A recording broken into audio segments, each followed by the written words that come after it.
First reading. A reading from the book of Jeremiah, chapter 31, verses 7 onwards. Thus says the Lord, Sing aloud with gladness for Jacob, and raise shouts for the chief of the nations. Proclaim, give praise, and say, O Lord, save your people, the remnant of Israel. Behold, I will bring them from the north country and gather them from the farthest parts of the earth.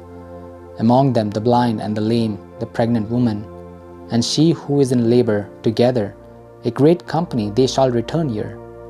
With weeping they shall come, and with pleas for mercy I will lead them back. I will make them walk by brooks of water in a straight path in which they shall not stumble, for I am a father to Israel, and Ephraim is my firstborn. Second reading. A reading from the book of Hebrews, chapter 5, verses 1 onwards. For every high priest chosen from among men is appointed to act on behalf of men in relation to God, to offer gifts and sacrifices for sins.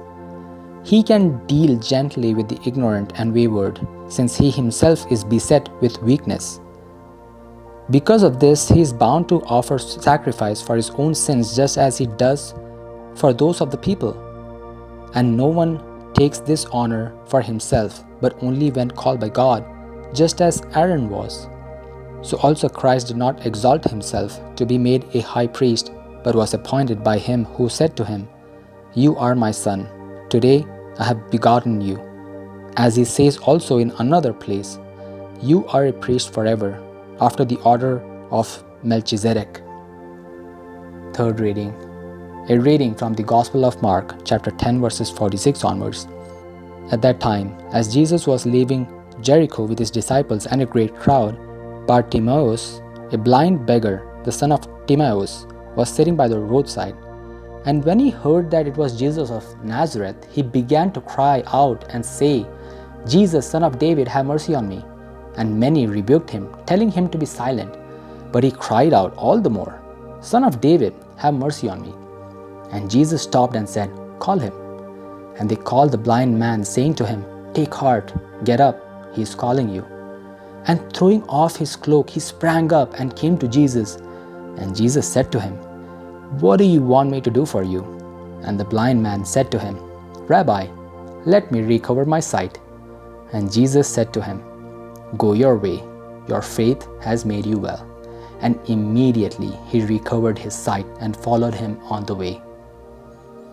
This is the word of the Lord. Today's gospel presents three dynamics of the process of restoration presented by three characters. Firstly, Jesus, as the main character of the story, is walking towards Jerusalem. He has complete control over the situation. Secondly, the crowd is presented as an obstacle in the process of salvation. However, Jesus heeds the plea of the blind man and commands the crowd to bring the blind man to him. And lastly, the blind man is presented as the proof of completion of the process of salvation. This process includes divine grace and human cooperation. The blind man uses his faculties of hearing and speech and cries for help.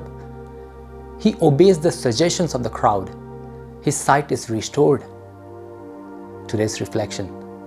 Where are we in the process of salvation brought about by Jesus? Are we an obstacle in this process? Do we use our God-given faculties to restore our lost paradise?